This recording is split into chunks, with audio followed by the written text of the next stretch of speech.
Alright, so I got my hair cut a couple days ago. The lady does a really nice job. She goes, would you like your beard trimmed? I was looking like Abraham Lincoln. It was pretty good. I had a lot of hair down here, and I just trimmed it today. I just trimmed it today, and the lady was like, $22. I was like, what? What? $22 to trim my beard? Now keep in mind, I'm already sitting in this lady's chair.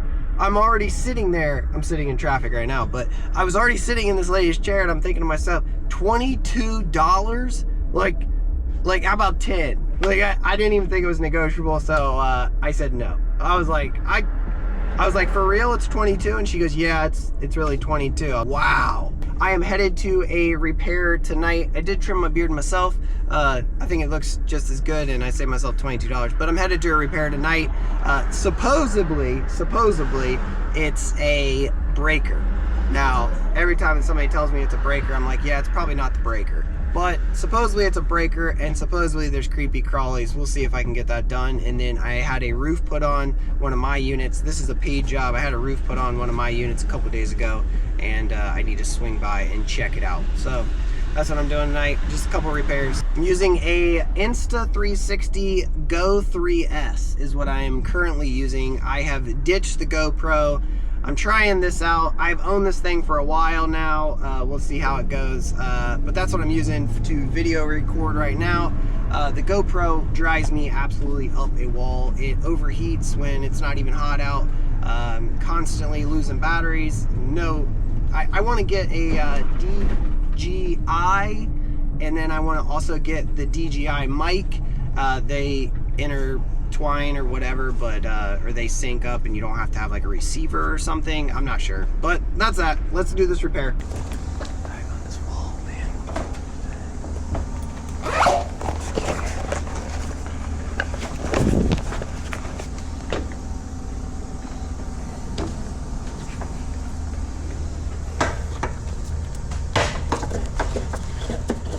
Before I even took this cover panel off, I did have the tenant show me the outlets and different things that were not working. Nothing stood out as to be an issue or a super loose outlet or burnt outlet.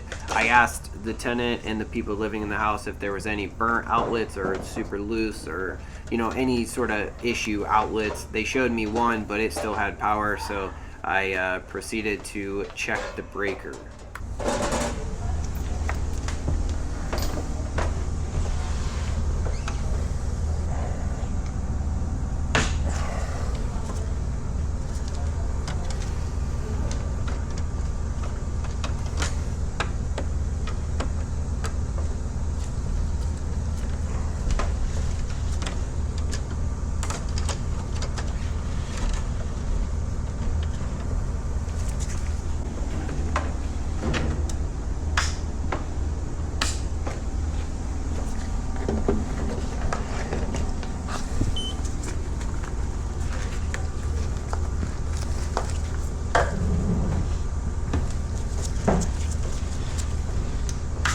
Alright, check the breaker. Alright, 120 coming out. Alright, turn to continuity.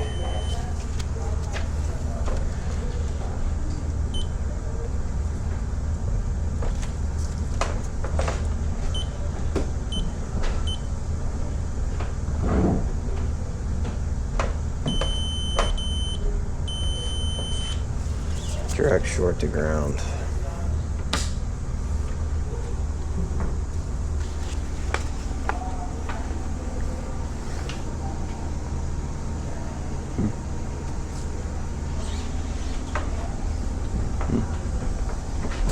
Alright, direct short to ground.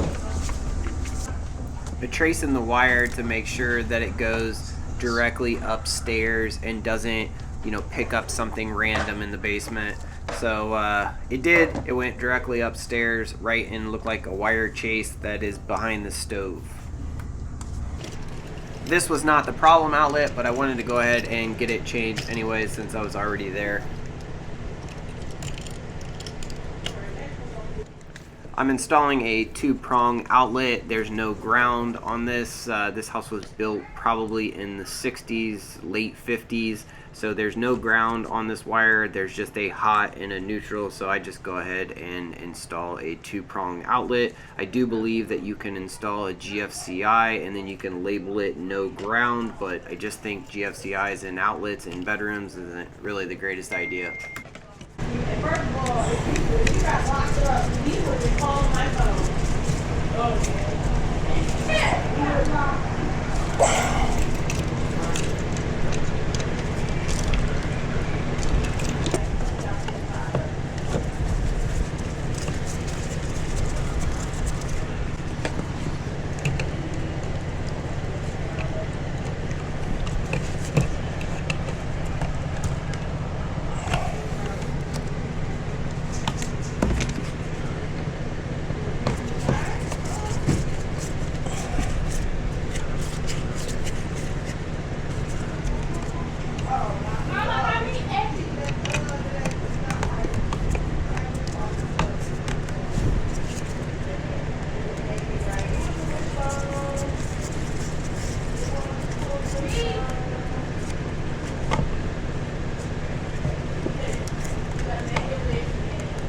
Couldn't even make this up if I tried. That's exactly how the outlet looked whenever I pulled the bed out. It was just sticking straight out of the wall just like that, and then you can see the hot wire goes directly to the frame of the outlet, which puts it directly at ground. So I have no idea what happened.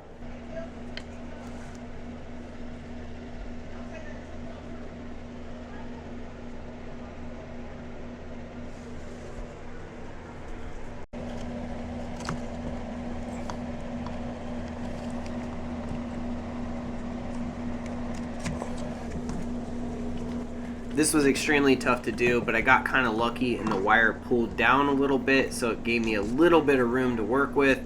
This is the one time that I would say that I would use one of those push to connect like Wago fittings. I mean, I used a wire nut, but it was really hard to get on there and get twisted together. So one time I wish I would have had one of those push together connections.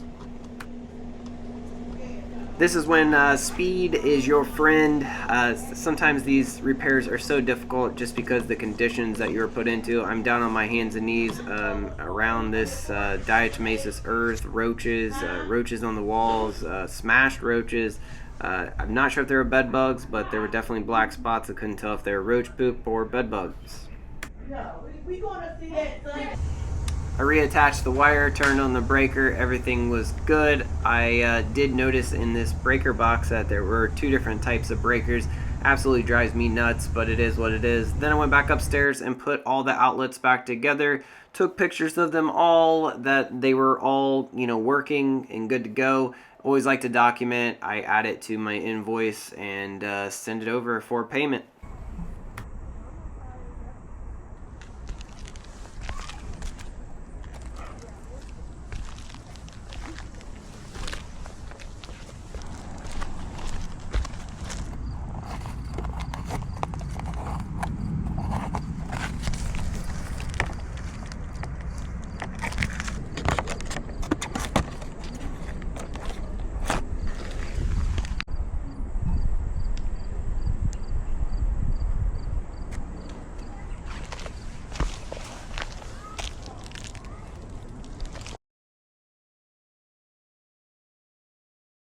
Night when I get home, I take off all my clothes out in the garage. I have a detached garage, so every night when I come home, I take off all my clothes outside.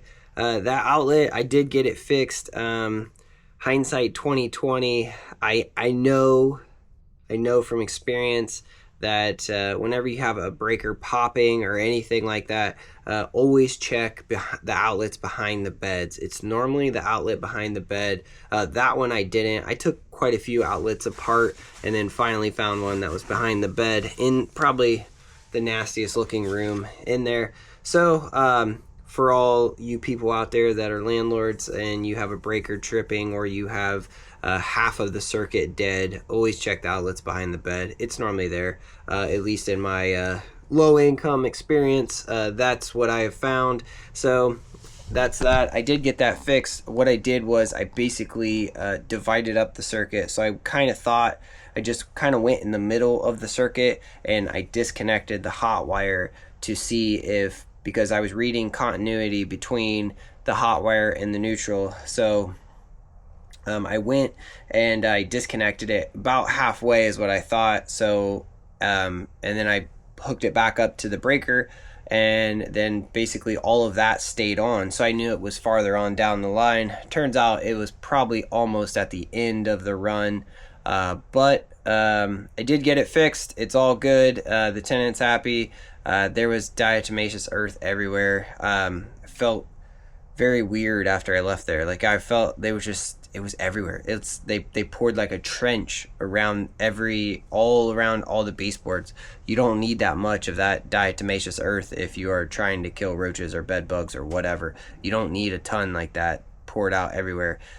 It's actually bad, I think, for your respiratory or something, is what I've heard. I'm not 100% sure on that. Don't quote me on that. I use a product called WSG that normally does it for roaches. I got that fixed. I busted up some concrete tonight. I prepping that. What else did I do? Oh, I checked that roof. Yep. So I go on every single roof. My roofers have been with me for a very long time, 5-6 years, something like that. They've probably done 10 roofs for me. I don't know. I'd have to look, see how many roofs they've done for me. They've done several, and every one of them I still get on. There's always a couple of nails that are scrap nails. What happens with those nails is the head of the nail will actually sink down into the asphalt, and it just like cuts right through the asphalt shingle. So I always pick those up. Pick up any scraps. I was a little disappointed on that roof that they painted the vents brown. It's a black roof. Let's paint the vents black. I need to make rounds to some of these properties, hopefully before winter. I probably have a handful of 5 or 6. Just need to cut down some bushes, maybe do some power washing, clean up, weed eat along fence lines, that kind of stuff. I'm also have a couple sheds on my list that I'd really like to get removed, and one shed I actually want to move. One shed I need to tear down completely and clear it out. I just feel like kids are, I don't know what they're doing, but I need to clear that out, clear some brush out. Hopefully that's coming for this weekend is what I'm thinking. I'm getting caught up. I have several turns coming. I have a bad feeling that they are all going to come at once. We'll see. So that's that. That was my night. Ran 3 little repair calls. I have a couple more. I have a couple of places that I need to treat for roaches of my own properties. And then actually the tenant that I was at for the electrical, I actually told her exactly what to buy. I will even send the tenant all of the information on what to buy. I use WSG. You can get it in 10 milligram packets. Mix 3 of those 10 milligram packets per 1 gallon of water.